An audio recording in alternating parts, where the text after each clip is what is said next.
When we face challenges and have things that come against us, it's easy to start dreading it, thinking this is going to be so hard. How am I going to make it through this treatment? How can I deal with this child that's off course? How can I accomplish this dream? I don't have the resources, the connections.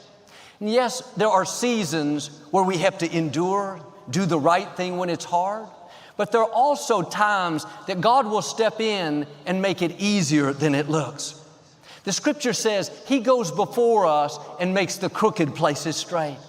That means what should be overwhelming is no problem at all. What looks complicated, you don't see a solution, suddenly things fall into place. You don't have the connections, you don't know the right people, but out of nowhere, someone steps in and shows you favor. You thought it was going to be a long, drawn-out process, but it turned out easier than it looked. Now, you may be in situations now that you're tempted to dread. You've already decided it's going to be hard. You're gearing up to endure it. God is saying it's going to be easier than you think. There's going to be a supernatural grace, a supernatural favor, supernatural strength. He's working behind the scenes, making rough places smooth. He's changing people's minds, causing them to be for you. Now, you have to get in agreement with God. You can't go around dreading, making plans for it to be hard. You're drawing in what you're thinking about. If you're telling yourself you can't pass the course, this problem's too big, I'll never make it through this sickness, you're defeating yourself. Turn it around. Yes, this looks difficult, but God, I know you're still on the throne.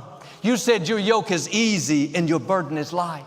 You said you're making my rough places smooth. So Father, thank you that this will be easier than it looks. When we were trying to acquire the Compact Center, this place, we needed 10 votes from the city council members.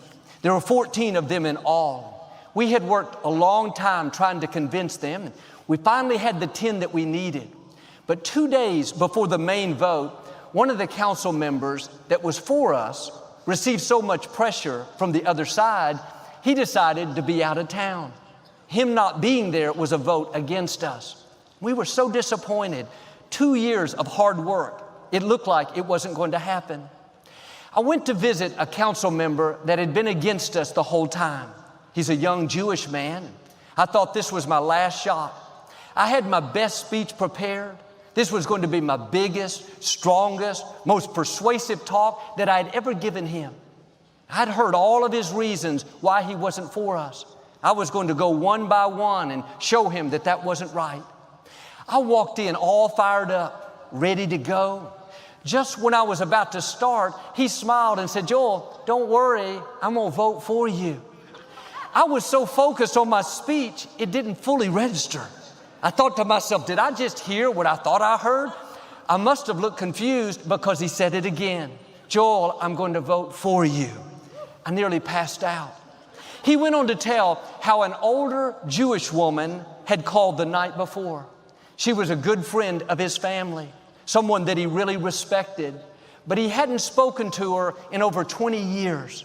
She said in no uncertain terms that he was to vote for Lakewood having the Compact Center. It was that phone call that changed his mind. I had never met the lady. I didn't ask her to call. I went in there thinking it was going to be hard to convince him.